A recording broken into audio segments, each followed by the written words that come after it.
ပရမများမြေအိမ်ချမ်းမြေမှာရှခင်ရတဲ့လူကြီးမင်းများအတွက်ဒီတစ်ခါမိတ်ဆက်ပေးမယ့်အိမ်လေးကခိုင်မာတဲ့ပါမစ်မြေပေါ်မှာဆောက်လုပ်ထားတဲ့နှစ်ထပ်အိမ်ကြီးနဲ့မိတ်ဆက်ပေးမှာဖြစ်ပါတယ်ရှင်။ဒါကတော့ပြည်လမ်းမကြီးပဲဖြစ်ပါတယ်ရှင်။ပြည်လမ်းမကြီးကနေယခုပြထားတဲ့ဘယ်ဘက်လမ်းချိုးလေးတိုင်းကိုပြေးသွားလို့ရှိရင်တော့အမှတ်3လမ်းမကြီးကိုသွားတဲ့လမ်းကြီးပဲဖြစ်ပါတယ်ရှင်။လမ်းကွေလေးရဲ့မျက်နှာချင်းဆိုင်မှာနေလာရိုးမစတိုင်ကြီးရှိပါတယ်ရှင်။ယခုသွားနေတာကတော့ခိုင်မာတဲ့ပါမစ်မြေပေါ်မှာဆောက်လုပ်ထားတဲ့နှစ်ထပ်အိမ်လေးစီကိုသွားနေတာပဲဖြစ်ပါတယ်ရှင်။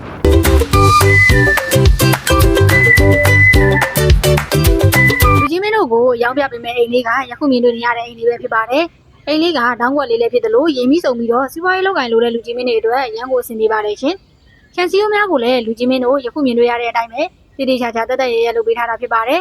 ။အိမ်လေးရဲ့ပေချေရာဆိုလို့ရှိရင်ဖြည့်အရှင်းမင်းတော်63အနောက်ကို86ပေချေရှိပါတယ်။ပုံဝင်းကျင်ကလည်းလူစီကားပါတယ်နော်။လမ်းကလည်းရမ်းသာပါတယ်။ဒီအိမ်လေးကိုတော့အရန်ကိုမှတန်တဲ့ဈေး3300နဲ့ရောင်းချပေးမှာဖြစ်လို့စိတ်ဝင်စားတဲ့ဝယ်ယူခြင်းနဲ့ဆိုလို့ရှိရင်တော့အခုပဲပရမများမြေအချက်မျိုးကိုဆက်လက်လိုက်ပါရှင်ကျေးဇူးတင်ပါတယ်